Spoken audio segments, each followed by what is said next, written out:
So my name's Andrea Merriam. I'm the CEO of the Parkinson and Movement Disorder Alliance.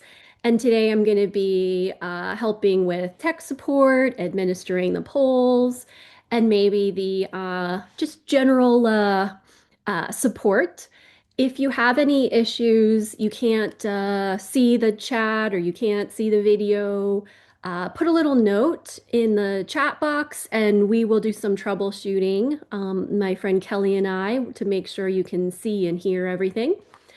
Today's presentation is being recorded, and you do have the option to ask us for the slides if you would like to review them.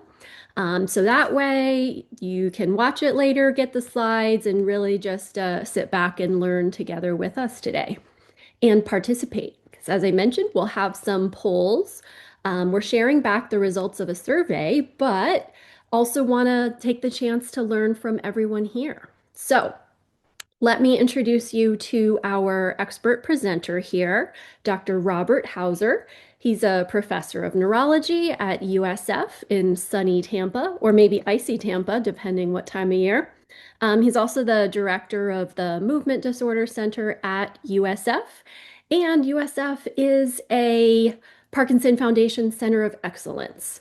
Last time I checked, Dr. Hauser had hundreds and hundreds. What's the tally up to? How many publications? Is it four, Um, 500? yeah, I'm trying to get to 400. I'm a little short right now. Okay, 400 publications, widely published, such an international thought leader, and we really appreciate having you here today. So I'll let you take the presentation away, and then once the polls start, I'll be back to help administer those. So welcome. Okay, great. Thank you so much, Andrea. Hi, everybody. Andrea didn't tell you that I am trying to get over a cold. It's now week 3, and I've got a lot of cough and bronchospasm. So I'm going to see how far I can get. And Andrea promised she'll take over and fill in when I can't speak. So hopefully we'll get this thing done. So we're going to talk about Parkinson's disease tremor. Let me get everything set. And here we go. So here are my disclosures. The disclosure for this presentation is that the tremor survey that we're going to talk about was funded by Jazz Pharmaceuticals. That's really the only important disclosure here. So let's just start off with this general poll. So Andrea, I think you're going to ask about the Yeah. polls. So you should have popping up on your screen the available options, but what aspect of your Parkinson's disease is currently causing you the most difficulty? Is it tremor? Is it those motor fluctuations and off time? Is it dyskinesia, balance, cognitive difficulty, or something else? And we'll give it a second. I know whenever we do polls, as the presenter, sometimes I want to hurry things along, and we've gotten the feedback. Everyone out there is like, give us a sec to be able to click the buttons and share what we are experiencing. So we will do that, and we get to watch the percentages go up and down.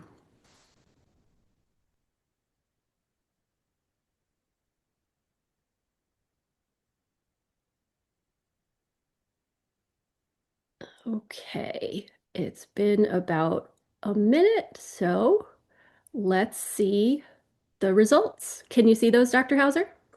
I can. I think I'm saying 65% said tremor, 15% balance, 10% other, 5% motor fluctuations, and 5% cognitive difficulty. So interestingly, tremor was the most common answer here. Of course, we probably have a biased audience today, but it is interesting. Well, let's go ahead and move on. Thank you for your answers, everyone. So there's kind of a story behind this presentation and what we did. And this is AI's depiction of me when I first started as a Parkinson's disease and movement disorder neurologist before I suffered the ravages of academic medicine. But anyhow, I was a young doctor joining an academic group here at the University of South Florida. And I was trying to figure out how to do research. What research could I do? I really didn't have any connections. I really didn't have any medications that I cooked up in my garage. And so I hit upon this idea of let's just survey the next 100 or so patients that come into the office and ask them what aspect of their Parkinson's disease is causing them the greatest difficulty. And we call this chief complaints because in medicine, chief complaint means like the primary thing you're bothered by. So we did this little survey, chief complaints of patients with Parkinson's disease. I did it with a number of people in our group at the University of South Florida. And the idea was to determine which aspects of Parkinson's disease patients find the most troublesome at various time points, i.e., years after diagnosis. And so this was a very simple survey and kind of similar to what you did. We asked patients in writing, what aspect of your Parkinson's disease is currently causing you the most difficulty? And in this case, we didn't provide them with any answers. We just said, list the top three. So patients could provide up to three responses. And then we analyzed the data by how many years it was for each patient since the time of diagnosis to see how the complaints of patients or the things that were troubling patients changed over time. And so 176 patients provided responses, and the most common complaints were, so in the first 2 years, so from 0 years out to 2 years after diagnosis, the most common chief complaints were tremor, fatigue, gait difficulty, and stiffness. And you see here that almost 50% of patients in those first 2 to 3 years said that tremor was actually causing them the greatest difficulty. Between 3 and 5 years, interestingly, once again, tremor was the most common complaint, 16%. Gait difficulty, 11%. Fatigue, 8%. Freezing, 8%. Immobility, 8%. And then once we got out to patients 6 to 8 years, well, tremor is still the most common, 30%. Fatigue, 9%. Freezing, 9%. Once we get out to 9 to 11 years from diagnosis, tremor is still the number one complaint at 28%, and now dyskinesia, 10%. And once we got to patients who were 12 to 14 years from diagnosis, now imbalance was the biggest issue for 26% and tremor 16%. And once we got out to 15 years and beyond, immobility and dyskinesia were the most common factors that patients said were affecting them. So this was kind of interesting. So first of all, this was one of the first surveys that tried to look at what we call the patient voice. You'll see a lot of these kinds of surveys has been done in the intervening years. I mean, it's been about 30 years since we did this. And what we saw, as I just went over, was tremor was the most prevalent troublesome complaint for patients from diagnosis all the way out through 11 years after diagnosis. And to me, this really fits what I see in clinical practice. When patients come, it's very common to say, hey, doc, what can you do for this tremor? I don't like it. It's bothering me. What can you do? And then we also saw that imbalance was the most common complaint once you got to about 12 years and beyond, and dyskinesia by 15 years. And that kind of fits with what we know about Parkinson's disease. The other thing that was interesting about this little survey that I'm not really going to delve into very much in this presentation was that we saw fatigue was among the most prevalent complaints of patients in the first 8 years from diagnosis. And this is kind of interesting because that wasn't really recognized back then. And in fact, it's a so-called non-motor symptom. And back when we did this study, we really didn't talk about non-motor symptoms. It was very much a motor diagnosis, and we were very focused on motor issues like slowness, stiffness, tremor. So that was kind of interesting too. Well, anyhow, I was a young academic physician trying to find my way in the world. And so we wrote up what's called an abstract, which is a little summary of the survey. And I submitted it to the big neurology annual meeting called the American Academy of Neurology. And to my surprise, they gave me what's called a platform presentation. So for a lot of these, if you're familiar with it, a lot of times people just sort of post posters with the results, but the organizers pick out what they think are the most interesting or relevant studies and give those authors the chance to get up on the platform, which means up on the stage, and present their results. And typically you're presenting to 1,000 neurologists in the audience. So I was very surprised here as a young physician, our little survey of 176 patients. They invited me to do a lecture on this, a 10 to 15-minute lecture, a presentation for 1,000 neurologists. So that was flattering and kind of made me think, well, geez, I guess the people who review these things think the way I do, that this was kind of important. So this is a picture of me more recently. This isn't me from 30 years ago, but it serves the purpose. Here I am giving a talk on something or other. But back then at the American Academy of Neurology, I went over the study results that I just showed you. And among other things, I said tremor was the most common troublesome part of Parkinson's disease as reported by patients for the first 11 years after diagnosis.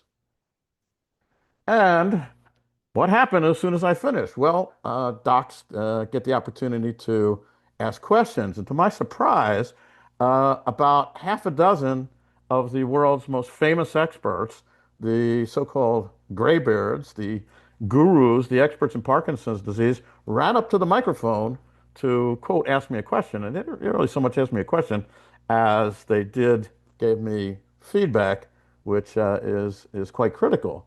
So this is not actually one of the movement disorder neurologists. It's a representation. But one particular doc said, "Hey, it's just a rest tremor. It doesn't interfere with function. We don't like your results, or we don't believe your results. Doesn't make sense. It's just a rest tremor." So that was a very common way of thinking back then. And then the next guru, the next expert said, "Wait a minute. Patients can't tell what is and what isn't due to their Parkinson's disease. So we don't like the results of your little survey." And then another one got up and said, "I don't like your methods. You should have given them a list to choose from rather than just asking them," which again, by today's thinking, that's not really correct. But anyhow, these are the gurus, the learned professors of Parkinson's disease who gave me this very critical feedback. And what you typically do in academic medicine, once you present your abstract, your little summary, then you write a full paper, submit it to a journal. The journal sends it off to reviewers who are the experts in the field to review your work and decide whether it's adequate and rigorous enough for publication. So these would be the same doctors that the journal would be sending the paper to decide whether it would be published or not. And so, boy, they all hated it. They all gave me this horrible criticism. And so I felt, geez, if I submit it to a journal, these docs are just going to say the same thing. They didn't like my methods. They didn't like the answer. It didn't make sense in their mind. So this I teach students and other residents, young doctors. This is my biggest academic regret because I know now when the experts are telling you you're wrong, you're probably onto something. And so there I was. I didn't think I could get this paper published. And for the next 30 years, I would see patients in the office. And what would happen? Well, many of them would say, "Doc, this tremor is interfering with function. I don't like the way it feels. What can you do about it?" So that's my biggest academic regret through my 38, 39 years in academic practice, that I failed to submit this paper for publication. I still think it would have been very difficult to get it published, but I always believed in the results. And I said to myself, well, one day I'm going to have to come back to this and re-examine the role of tremor in Parkinson's disease. So here's now my representation of me after 40 years in academic practice. I'm an old crazy coot, and I'm yelling to anyone who listen, well, tremor is important in Parkinson's disease. And the opportunity came up to do this survey study related to tremor in Parkinson's disease. And what happened was that Jazz Pharmaceuticals was developing a medication for essential tremor, a different kind of tremor. And I was trying to convince them that they should study it in Parkinson's disease. So they agreed to fund the survey study related to Parkinson's disease tremor. And I had previously worked with the PMD Alliance, and we did a prior survey on non-motor features of Parkinson's disease about 10 years prior. And so I approached Andrea and the PMD Alliance to ask them if they would like to get involved and provide the infrastructure to do the survey, to help design it, to host it on the web, and help then analyze the results. Just a shout out to the two main people from Jazz Pharmaceuticals, Tara Skarpas and I think Michelle Bellotti is her name. We'll see it on the next page. So they were very instrumental in helping design this survey and get this done. So here's the paper that we ultimately published that was the result of that survey study. It's called A Burden of Tremor in Parkinson's Disease, a survey study. And so it's me, Tara Scarpass from Jazz, Andrea from PMD Alliance, Michelle Bellotti from Jazz Pharmaceuticals, and we also had Anita Chattopatel, who helped with the writing of the report. So what did we see? Well, oops, I got to go back. So what did we see? Well, we had responses from 634 individuals, most with Parkinson's disease, but a few care partners that gave answers on behalf of their care partner with Parkinson's disease. So this was a survey of Parkinson's disease patients who had tremor. And again, there were 634 respondents. So what did we see? Well, the mean age of respondents was 70 years old. Half were men, half were women. The average time since diagnosis was about 6 years, but it ranged from a year all the way out to 25 years from the time of diagnosis. And patients indicated that the average time since they started having tremor was 7.2 years, and that ranged from 1 year out to 55 years. So that's kind of interesting. You know, you think of the average age of onset of Parkinson's is about 60 years, so, but someone said they had tremor for 55 years, and I'll talk about that a little bit. All right, so what did we see? Well, we asked patients which parts of their body tremor was affecting, and unsurprisingly, consistent with what I see in the office every day, 93% of patients indicated that they had tremor in their upper extremities, their arm and hands. And what about lower extremities? Well, interestingly, 44% said tremor also affected their lower extremities. That's pretty high and probably not well recognized by physicians. And Parkinson's tremor can also affect the head and face. And in fact, in the head and face area, 15% said they had tremor in the jaw, 8% in the head, 10% in the lips, 5% in the tongue, and 5% in the face. So that's the anatomic distribution of tremor according to these respondents. Now, what about the tremor type? In Parkinson's disease or movement disorders, we divide tremor by the position or action that the tremor is occurring in. And it's considered that the characteristic tremor of Parkinson's disease is a rest tremor. So a rest tremor is a tremor that comes out when your arm, if we're looking at tremor in the arm, is relaxed. In the office, I have patients put their arms resting in their lap, and I commonly ask them to count backwards, and that causes a little bit of stress, and often a very classic Parkinson's tremor will come out. It has a very unique frequency, which means how fast it is. It repeats every 3 to 4 times per second. So it commonly looks like that. So that's the classic rest tremor of Parkinson's disease.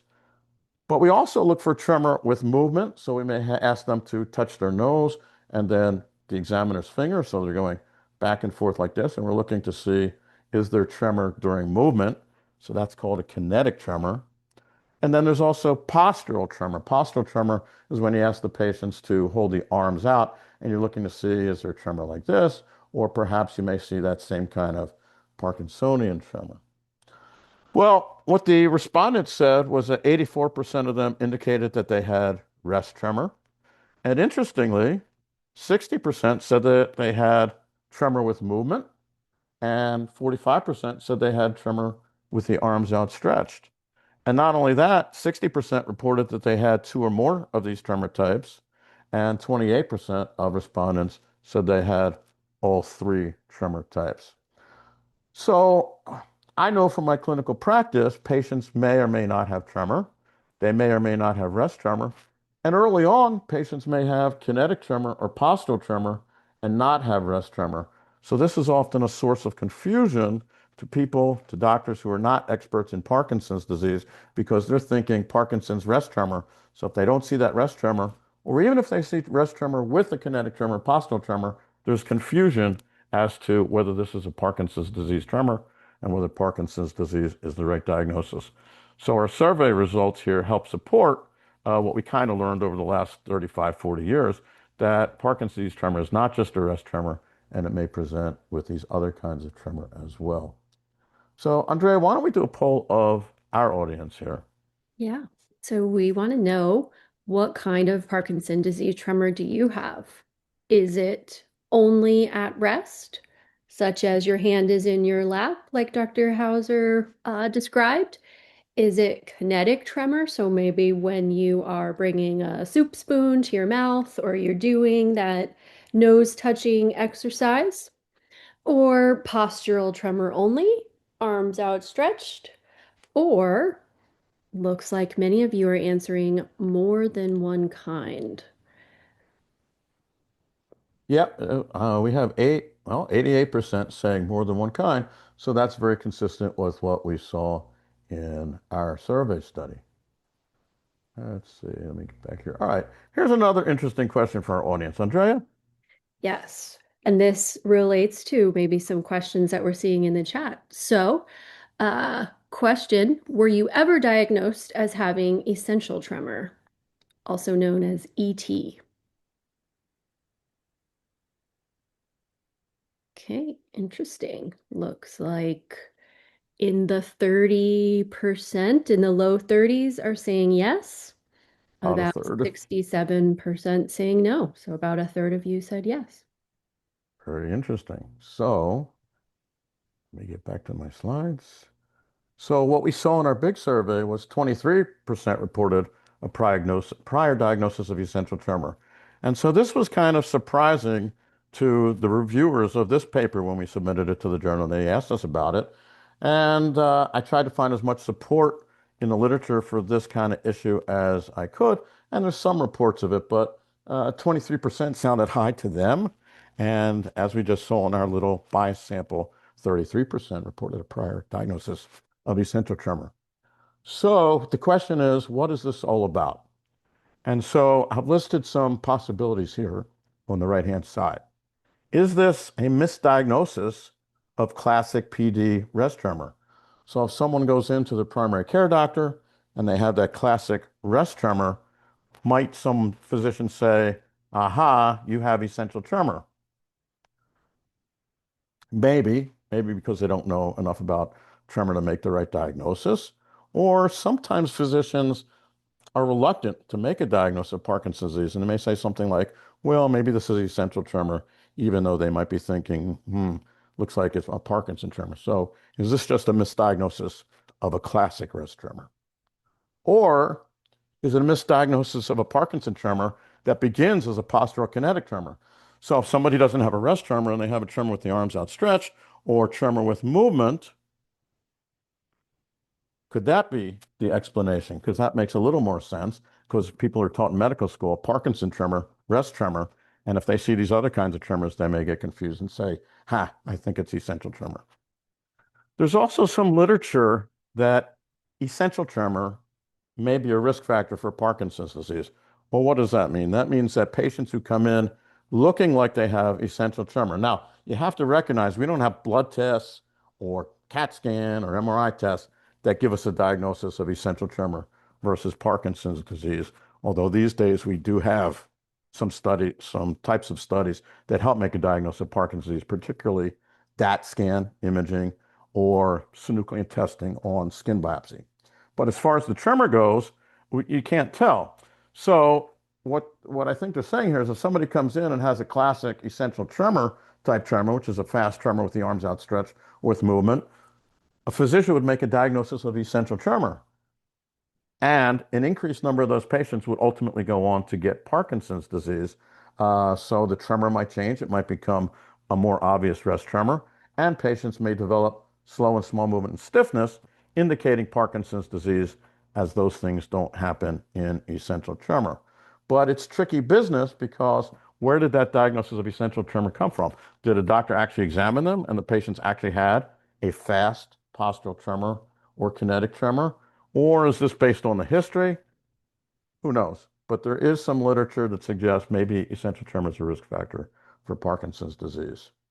And then every once in a while, I think this is rare, but I see some patients who say, doc, I'm 66 years old now, but I've had tremor since I was 22. And my tremor was a fast postural tremor, a kinetic tremor. And we don't really think of a Parkinson's disease tremor as going on for 40, 50 years. We think that when we see somebody who's got some slowness and stiffness, We think the tremor may have started a year, 2 years, 3 years, 4 years, 5 years ago, but we don't really think of it as starting 40 years ago. But every once in a while, I see somebody like that, and that raises the question, is that just somebody who's got essential tremor who now also develops Parkinson's disease? Or is that one disorder and it just looks a little different than classic Parkinson's disease? These patients have a postural or kinetic tremor for many years before they develop a classic Parkinson's disease tremor, and they develop slow movement, slow and small movement, and stiffness. So these are a number of unanswered questions, but what we wrote in the report was if a physician makes a diagnosis of essential tremor, they should continue to follow that patient and make sure that they still think it's essential tremor as time goes on. And specifically, what's happening with movements. Are the movements still fast and big? Or are they getting slow and small? And is stiffness developing? All of which would suggest a diagnosis of Parkinson's disease. All right, well, let's move on. In our survey, we asked patients what medication they were on. And I think not too surprising, 90% of these patients were on levodopa, also known as Sinemet, and about 60% were just on levodopa or Sinemet. But there was a good number of patients, I don't know, maybe 20% who were also on these other medications called dopamine agonists, MAO-B inhibitors, amantadine, COMT inhibitors, benzodiazepines like Valium or Klonopin, anticholinergics like, I forget the name I'm blocking, but it'll come to me. Okay, so Andrea, let's go ahead with the next poll. All right. So we want to hear about your tremor and taking your meds. Does medication eliminate your tremor altogether? Does it greatly improve it? Somewhat improve it? Slightly? Or maybe medication has no effect whatsoever? We also have, for maybe people recently diagnosed or not on medications, some options for if you're not taking meds or you never have. So, looks like about 40% say slightly improves, and I'm surprised 27% say no effect whatsoever. Yeah, 27% say no effect on tremor, 41% say slight improvement, 14% somewhat improves, and 14% greatly improves. So again, that's a pretty good reflection of what we saw in our large study. And here's what we saw there. Remember, it's over 600 respondents. And here we saw good response reported by about 45% said that the medication either eliminated their tremor or greatly improved their tremor. But there was 25% where medication provided little or no benefit, and another 25% were sort of in the middle. Medication somewhat improved tremor. So this was very consistent with what I've been shouting from the rafters for 35 years, saying these medications don't do a very good job improving tremor, and we need better medications. Here's the tremor response by medication class. It's a little confusing slide, but what I recommend you do, look to the left and look at the very dark green and the dark green. And that's reduced tremor a lot. That's eliminated tremor, the very dark green, and reduced tremor a lot, the dark green. So if you look at levodopa, the most common and generally considered the most effective medication for Parkinson's disease, it only provided good tremor response for about 35% of patients. Dopamine agonists only provided good benefit for less than 20%, and so forth. None of these medications, including anticholinergics, benzodiazepines, COMT inhibitors, none of them really improved more than 25 or 30% of patients well. Another issue related to tremor is what happens when patients are experiencing motor fluctuations. For those of you who don't know, we can put patients on levodopa, i.e. Sinemet, in early disease 3 times a day, and it'll last from dose to dose. But as time goes on, patients find that the levodopa doesn't last as long. It lasts just a couple of hours. So those patients say, I need to take my levodopa. It may take 20 to 40 minutes to kick in. It may last a couple of hours, maybe 3.5 hours, and then it wears off, such that I experience return of slowness and stiffness and maybe tremor. So This was to try and get at this issue of, for patients who are having those kinds of fluctuations, what happened to tremor. So we call periods when the medication isn't providing benefit or the medication benefit has worn off, we call that off time. So in this survey study, a little over 300 patients said that they were having those motor fluctuations. And they said when they were off, 17% reported tremor was very much worse, 42% reported the tremor was much worse, and 35% reported that the tremor was slightly worse. So the take-home message here in my mind is only 5% reported that their tremor was not affected by motor fluctuations, with tremor being worse when medication wore off. And to me, this was a surprise because I thought in my mind, patients had reported to me that some of them, they just have tremor no matter what their motor status is. But this survey kind of, I think, taught me a lesson. And that important lesson is for people who are having difficulty with tremor and who are having worsening of tremor when they're off, all these treatments we have, all these medication treatments that we have now, like long-lasting levodopa preparations or infusions, if we can reduce their off time, we may be able to reduce how much tremor affects them through the day. So I think that was an important finding. All right, we also wanted to find out about the impact of tremor. We asked patients about the impact of tremor over the last week. And what we saw was that 83% reported that tremor impacted at least one daily activity. 77% reported that tremor was associated with negative sensory experiences, and 92% reported that tremor impacted psychosocial functions, which I'll talk about in a minute. So, Andrea, why don't we do another little Yeah. poll here? So, speaking of psychosocial impact, so we want to know, think of the last week, over the last 7 days. Um, did your tremor cause problems with your activities of daily living? Was it a few problems? Or, sorry, I'm botching this. Was it problems with a few activities? Was it problems with many activities? Or most or all of your activities? Yeah, And then this you is the had the about option. yeah, this is the about effect of tremor on activity. So, Okay. he didn't have tremor. Tremor didn't cause problems with activities, caused a problem with a few activities, caused a problem with many activities, or tremor caused a problem with most or all activities. And it looks like it is about Ooh. 24% said they had tremor but did not cause problems. 38% said tremor caused problems with a few activities. 29% said tremor caused problem with many activities. And 10% said tremor caused a problem with most or all activities. Yeah, so again, very consistent with what we saw in the big study. Andrea, can you hear me? I sure can. Okay. I couldn't tell if I was on or not. So what did we see in the big survey? Well, here's the answer from the big survey. Um, Tremor didn't cause problems with activities, 33%, so about a third. Few activities were impacted, 43%. Moderate impairment in activities, 20%, and severe problem, 3%. So overall, I would argue then that 65%, about two-thirds of patients, reported that tremor caused at least mild functional impairment.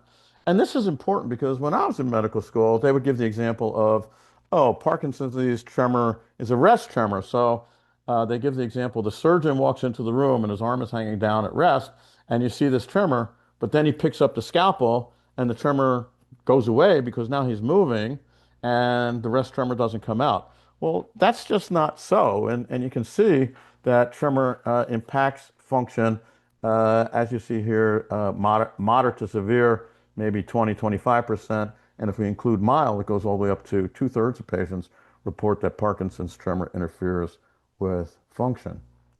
And so we asked patients what daily activities were most impacted.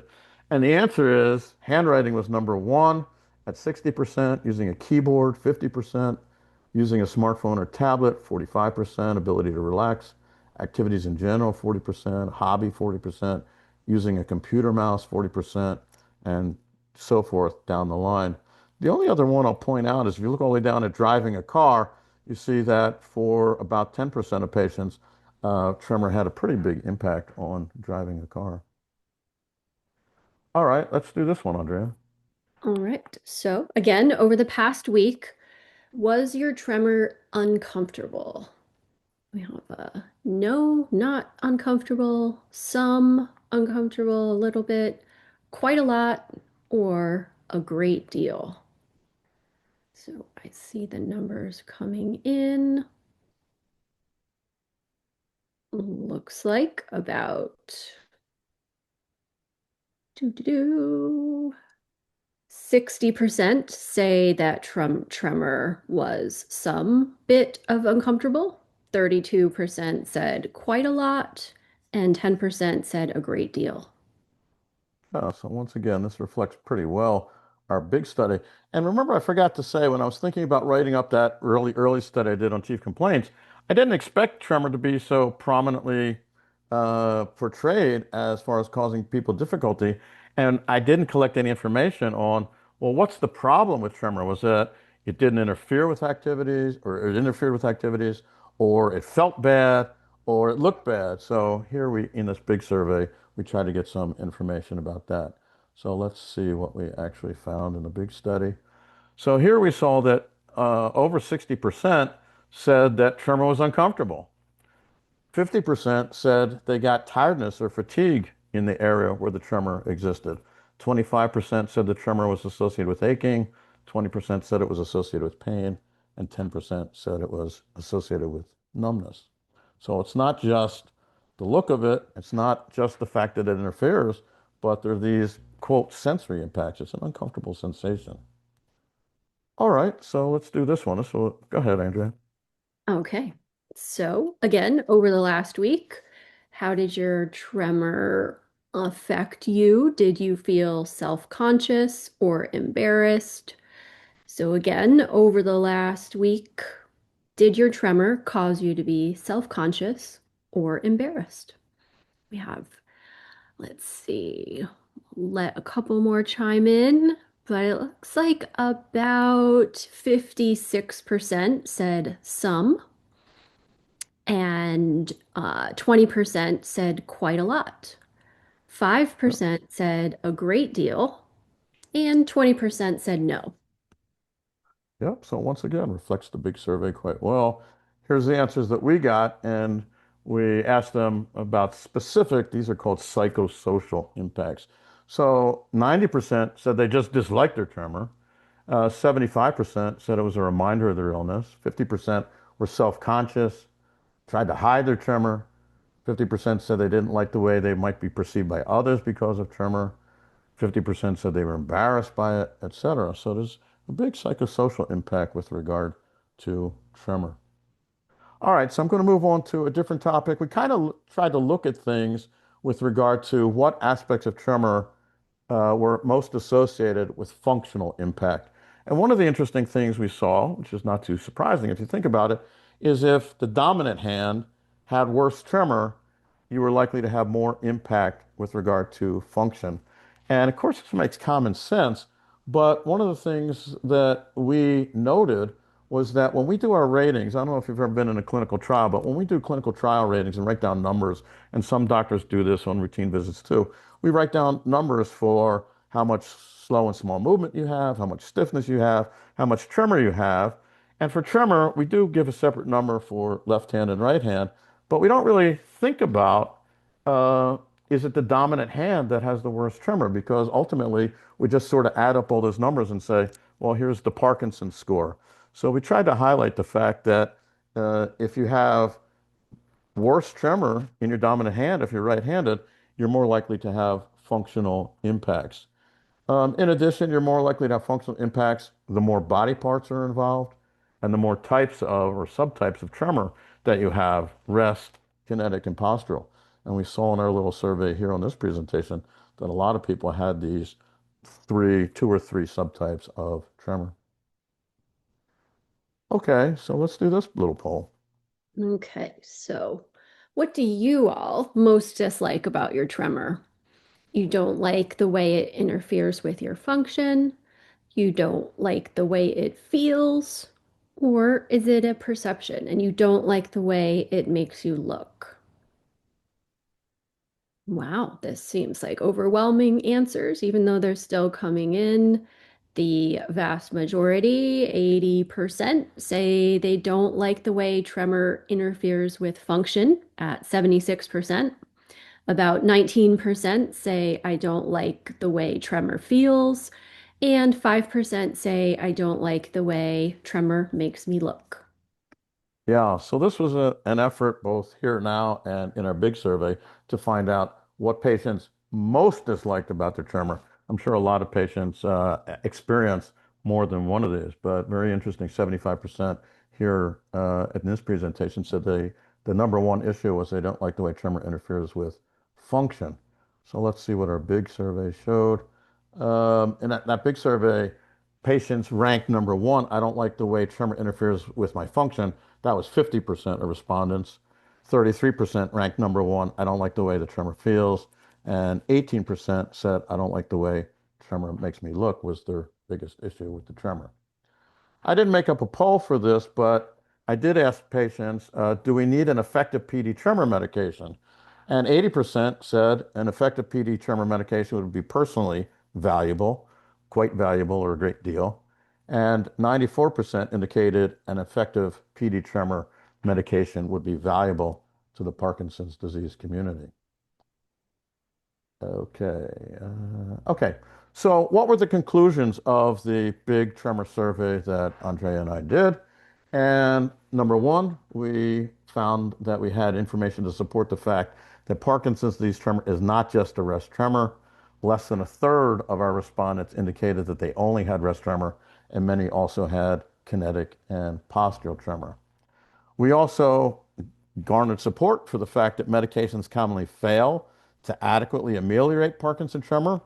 Almost a quarter of our respondents said medication had no effect or only slightly improved their tremor, while another 25% reported that medication somewhat improved their tremor.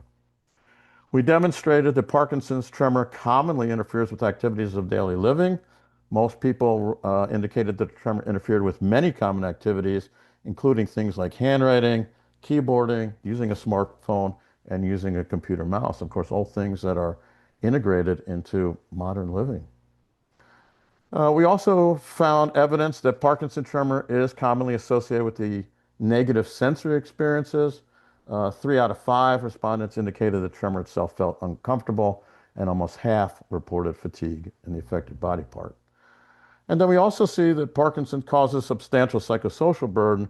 In our big survey, we found that 88% of respondents indicated they disliked tremor, 73% reported that it reminded their illness, and more than 50% indicated the tremor made them feel self-conscious, tried to hide it. They were concerned about how they were perceived by others, and it interfered with their ability to enjoy themselves.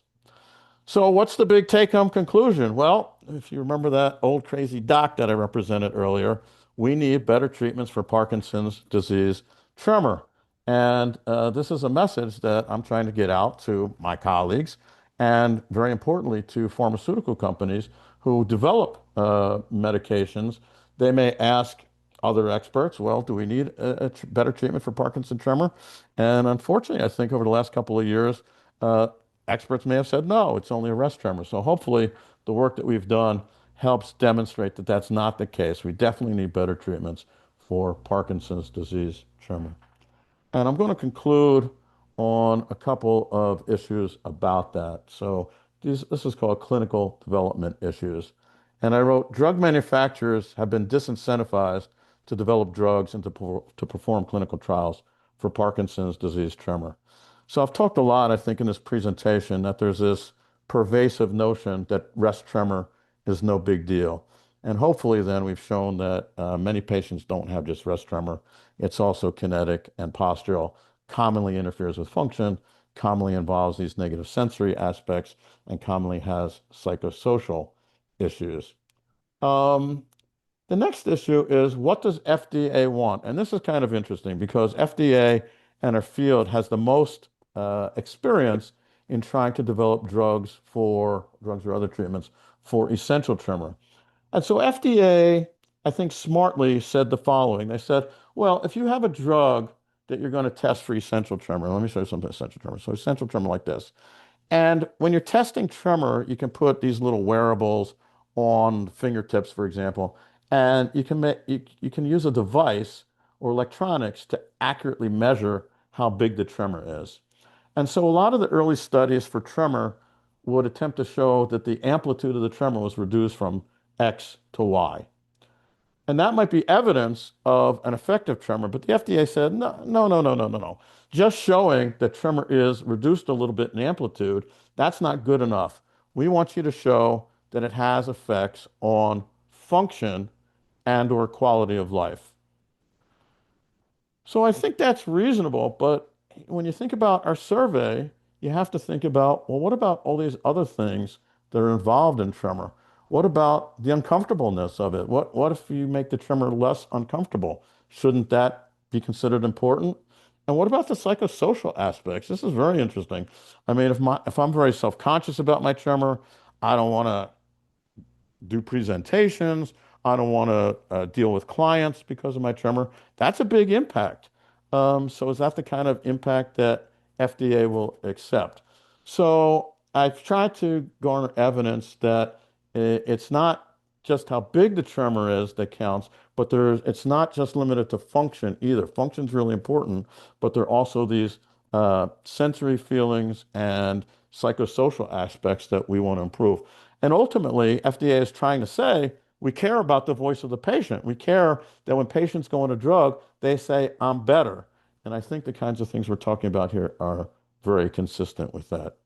The other issue that we have is that the biologic basis for Parkinson tremor is unclear.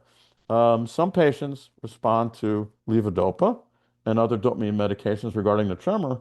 So it seems like they have a dopamine basis for their tremor, just like low dopamine is the basis for slow and small movement and stiffness. But what about all these other individuals whose slowness and stiffness improve, but the tremor doesn't improve, or it only improves partially? What's the additional biologic basis? What's the pharmacology, and what kind of drugs might improve that tremor? So this is an area that I think needs a lot more study, and if we can understand it better, it'll be easier to come up with better treatments. I will say that Jazz Pharmaceuticals, the company that funded this big survey study, they had a medication that they were studying for essential tremor. What ultimately happened was they showed that in essential tremor, they did see small benefits, we call them numeric benefits, but it wasn't a big enough change that they thought the medication could be approved for essential tremor. They did go on to do a study in Parkinson's disease. I don't think the results of that study have been made public yet, so stay tuned for that. But again, in essential tremor, they did not see sufficient benefit to warrant developing the medication further. So I believe that is the end of my presentation. I'm going to thank everybody for listening and thank Andrea and everybody at PMD Alliance, as well as Jazz Pharmaceuticals for making this presentation possible. Thank you. Thank you. We have a couple questions. Are you up for some questions? Yeah, sure. Okay, so given that in the big survey and in the poll, a lot of people did say that they had been diagnosed with essential tremor. Can you remind us all what a neurologist would be looking at to differentiate PD tremor from essential tremor? Yeah, sure. So here's the characteristic presentation. Essential tremor tends to run in families. It tends to be a fast tremor with the arms outstretched or with movement. It tends to be symmetric from side to side. In about 70% of people, there's a family history. Maybe their parent had it, maybe siblings have it. And in about 70% of those essential tremor patients, they say, hey, when I imbibe alcohol, the tremor is improved for a few hours. So that's classic essential tremor. In addition, it may be associated with a fast tremor in the head or I can't do it right now because of my voice. A voice tremor is very common in essential tremor. Parkinson's disease tremor, classic tremor, rest tremor. It's asymmetric, tends to start on one side and one side is worse. Usually doesn't run in the families, usually doesn't respond to alcohol. And we're looking for associated instead of big and fast movements, the movements get small, so-called bradykinesia, and there's stiffness. Now, the problem, though, is that, as I suggested from our survey and in my clinical experience, some patients with Parkinson's disease, their initial tremor may look like that. Now, I know that looks a lot like the rest tremor when their arm's at rest. So if I see that, I'm like, huh, that looks like a Parkinson tremor to me. But that patients may also start with something closer to essential tremor. Um, and essential tremor, by the way, can start when people are in their young adulthood. Whereas Parkinson's disease, of course, average age of onset is 60, so age makes a difference. So the answer is, since we don't have a test that says, aha, that tremor is essential tremor or Parkinson tremor, doctors are looking at these various factors trying to decide, does this sound and look more like essential tremor or more like Parkinson tremor? I think the field is catching on to the issue of if it's asymmetric, if it's kind of has that 3 to 4 hertz, Parkinson's disease has to sort of come to the top. But again, I see a lot of patients who have clear-cut rest tremor, and they say, well, so-and-so diagnosed with me with essential tremor. Well, that doesn't look like an essential tremor to me. So hopefully that's a little bit of background on that. That was. We do have someone in the audience who right now has both PD tremor and essential tremor. And is that probably pretty rare? Do you ever see that in clinic? Well, well, the question is, what does that mean? So let's say I have Parkinson's disease. Let's say God came down and said, we know your diagnosis is Parkinson's disease, but I might have that rest tremor with my arm at rest. And then when I put my arms out, I may have tremor. Now, is that tremor there? Is that part of the Parkinson's disease? Or is that a whole separate additional diagnosis? I think if I say, well, when did this tremor start? 2 years ago. When did this tremor start? 3 years ago or 1 year ago. To me, it's most likely that that's just part of Parkinson's disease. The Parkinson's disease tremor can kind of look like essential tremor. Now, I kind of said, for me personally, it might be a little more confusing. Someone says, well, age 20, I developed tremor. And maybe a family member had it too. But now that I'm 66, my tremor's changed, and I also have this rest tremor as well as this tremor with the arms outstretched. What is that? Is that somebody who had or has essential tremor and now develops Parkinson's disease? Or do they just have a variant of Parkinson's disease where it can start with tremor really early? And of course, we know now that Parkinson's disease is cooking in the brain for many years before people get slowness, stiffness, tremor, because they get decreased sense of smell may occur, hitting and kicking in sleep, so-called REM behavior disorder may occur, etc. So my default here is that if I've made a secure diagnosis of Parkinson's disease, typically 99% of the time I'm convinced that all of that patient's tremor is related to Parkinson's disease. And it's only these rare patients who've had something called essential tremor for many, many years do I open the door to maybe they have both. But we need objective measures of these disorders to really get a definitive answer to this. Yep. Okay. I'm going to combine two questions about medications to treat Parkinson's tremor. So, So, uh, one person said their tremor is the most annoying around 4 a.m. and they can't get back to sleep and wondered if you had any advice. And then the other person asked, so wait, should I take essential tremor medication for my Parkinson's, for my tremor dominant Parkinson's? yeah. All right. So let's start with the 4 a.m. treatment. The question is, what happens with the tremor the rest of the day? So if the person says, well, my tremor is pretty well controlled by medication through the rest of the day, but it tends to come out at 4 a.m., to me, that sounds like, well, the medication they're taking the day before has now worn off overnight. And so we've had difficulty getting medications that last all the way through the night, but we're doing better. We have the long-acting carbidopa-levodopa formulations, specifically Rytary and Crexont. I have to say I do have some ties to those companies, so full disclosure.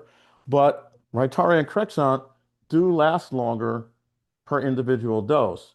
Now, if you go to sleep at 10 a.m., we're still talking 6 hours later, which is a pretty long stretch. But I would say taking something like Crexont or Rytary at night may be helpful. These days, we also have infusion medications. I guess I have to say I work with those companies too, so full disclosure. These infusions can run through the night, and that might help control the tremor. And I didn't talk about DBS, and it's not my area of expertise, but DBS also runs or can run 24 hours. So that can help tremor at that time. Some patients do find that a regular dose of carbidopa levodopa when they wake up and are experiencing tremor may be helpful. Unfortunately, it may take a while for the pill to get down past the stomach into the small intestine. So it's a question of how quick can you get that to work. We tell patients who want regular carbidopa levodopa that we call immediate release carbidopa levodopa, you can dissolve one of those pills in some orange juice or Tang and drink it down, and that may help it get going quicker. All right, so that's the answer to one question. Can we get medication on board at 4 a.m.? What was the other one? The other one, so this person has been diagnosed with tremor dominant Parkinson's Oh, I and remember. said, so should I take ET meds? Right. So the answer is we generally don't use ET specific meds to treat Parkinson's disease tremor, although I have to admit, we don't really know, they haven't really been studied. But my experience is ET medications generally are not that helpful for Parkinson's disease tremor, with one exception. And one of the main treatments for essential tremor is beta blocker, which is Inderal, also known as propranolol. But what Inderal and propranolol does, it prevents anxiety. So a lot of, for example, actors take it before they get up on stage because it caps or limits their anxiety. So for patients who tell me that they have anxiety-induced tremor, Parkinson tremor, that's a problem, we will use Inderal. So somebody who says they're the executive, they have to give a presentation, they get anxious and a tremor comes out, and that looks bad, we will use Inderal for preventing that anxiety that causes the tremor to come out worse. Okay. Well, thank you. We're at the top of the hour and you were not at 100%, but gave such an amazing presentation. So thank you for Th- pushing Thank you through. so much. I'm very pleased that I made it through. I didn't think I would be that well, but I'm happy that I was. Yes, yes.